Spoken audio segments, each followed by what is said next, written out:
We dismiss history at our peril. Liberty Nation Radio with Mark Angelides. And we're back with Liberty Nation senior political analyst Tim Donner. Now, Tim, we were just talking about the what Donald Trump terms the infiltrators, those who are undeclared voters or those who have dropped their party affiliation in order to vote against Donald Trump. And you wanted to come back to me on that, didn't you? Yes. First of all, it was actually Rush Limbaugh that first started this strategy of infiltrating the Democratic primaries back in 2008. I think he said they wanted people to vote for Hillary because Obama was leading and they wanted to stop him or something like that. But it's been followed now ever since.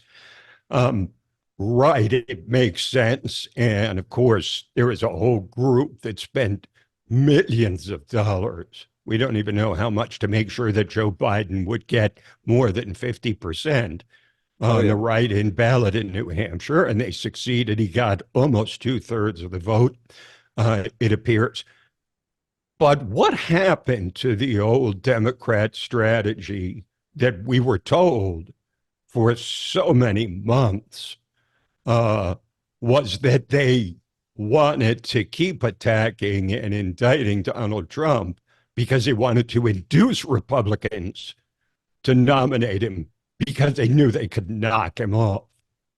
Okay, now if that's true, then what are they doing trying to promote Haley, who they have to know would definitely beat Joe Biden in November? Here's the way I look at it.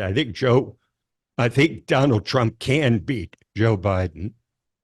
I think Nikki Haley would beat Joe Biden. She's going to be hammering that message between now and South Carolina and probably on to Super Tuesday. But with all this leftist support for Nikki Haley, that says to me that they don't want to face Donald Trump now. Now they feel like, oh no, he's actually leading in the polls, leading in virtually all of the swing states. And now suddenly the strategy, which was just like 2016 when they said, we want to face Trump because we know we can beat him. Yeah. Well, they didn't. And now they're facing the same scenario, perhaps doubling, tripling, quadrupling down on the same mistake that they made in 2016. And here's the thing, just to carry your analogy on there, they're also facing the same Donald Trump from 2016. Now, I'm not talking about his seeming ability to be the only president not to age in office, but he's the underdog fighting against the establishment once again. 2020, he was the establishment, crippled by a coronavirus that essentially shut down the country, or let's be more clear, crippled by a lot of political decisions in response to the coronavirus that shut down the country. But now he's not. He's kind of untamed. And I think they're facing a 2016 Donald Trump. And that is I believe, a terrifying thought for them. Let's jump very quickly. So he's the front runner. He's almost certainly going to get the nomination. You mentioned earlier that his first proper trial date starts the day before Super Tuesday, so that'd be March 4th. But once he is the nominee essentially, once Nikki Haley drops out, he's the nominee, right? They don't have to wait for Milwaukee in July.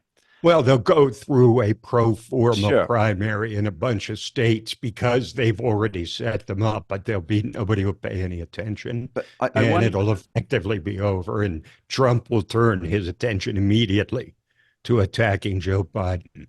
I do wonder how these cases will continue against him when he is the either official or, what was it, the office of the nominee elect. We'll call it, thanks to Joe Biden and Kamala Harris. The office of the nominee elect. The non-incumbent elect. How about that one? How do you think the cases will be able to carry on, knowing that there's a long-standing, of course, when it comes to getting Donald Trump, it appears that no traditions are sacred in this, but it would be a very, very bad look for Joe Biden for once he's the presumptive nominee, to be the Joe Biden Department of Justice to be prosecuting Joe Biden's chief political opponent. Well, that might be true if they hadn't already begun the Right. prosecution. But look, there's two ways this could go, sort of in a generalized sense. And you already see what's happening in Georgia. Mm. That case may get just thrown out because of the relationship between the prosecutor and the prosecuting attorney, basically between the Yeah, Fannie person Willis, who Fulton hires the County Fannie person, Willis, Fannie Willis, to be, and Nathan that's a Logan. disaster for her, for Fulton County, for Georgia, for the Democrats. For the I think country, let's be fair, it really appears that she just abused her office, is what it looks like on the outside. We'll find out if that is actually true, but well, and yeah, it may be, there's two ways this could go. The first way is that, oh my God, look, Donald Trump's in court again, and it's going to be an endless number of trials.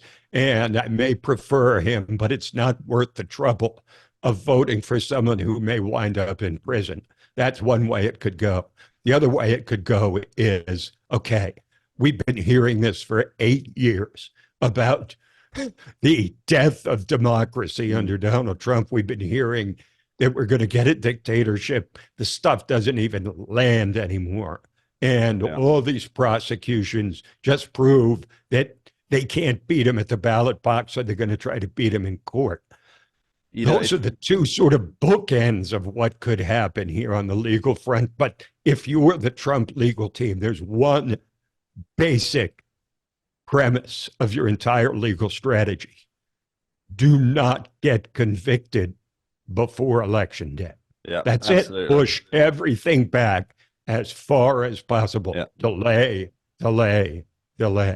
Yeah, I think that second position that you highlighted there, that people are looking at it and thinking, well, hey, they can't beat him at the ballot box. They're trying to beat him in the jury box. I think that's a very powerful one because America is essentially, it always has been since the middle of the last century, it's been the anti-Russia. It's been the anti-communist country. There was the Red Scare, there was McCarthyism. But there's always been this, we can't be like the communist Soviet Union. We can't be like that. But in the communist Soviet Union, political opponents, off to the gulags with you, off to Siberia with you. Yes. And there's no way that, rightly or wrongly, with the Donald Trump prosecutions, rightly or wrongly, there's no way it doesn't look like a communist Russian tactic to a large chunk of voters. There's no way it doesn't have that optic. And it looks like a conspiracy, even if these four separate sets of charges are made independent of some central Democratic National Committee personnel kind of manipulating, okay, you need to indict him here, indict him. I think a lot of people think that's true. I have no idea what sort of central planning there is around it. But I can tell you that the strategy doesn't look nearly as good now as it did maybe 6 months ago. I think the Republicans were frightened with all these charges 6 months ago. Now, I sense that the Democrats are starting to be frightened of the obvious overreach, particularly, for example, the Alvin Bragg case in New York. And all these cases are being prosecuted with novel legal theories that have never been applied to a single person before. I think that's pretty transparent, even to voters who don't like politics and aren't paying attention. Yeah, Joe Biden might win the election. He might, his Department of Justice might win in the courts, but in the public sphere, the optics war, that is a battle long lost. Tim Donner, thank you ever so much for joining us today. Pleasure, Mark. We dismiss history at our peril. Liberty Nation Radio with Mark Angelides. Don't get caught up in the media madness. Join our movement for free thinking and free speech at libertynation.com. Publishing news and analysis 24/7 with original articles by our team of authors who tell it like it is. Join us each week for online TV shows, The Uprising Podcast, and Liberty Nation Radio. We believe in free thinking and free speech. We are LibertyNation.com.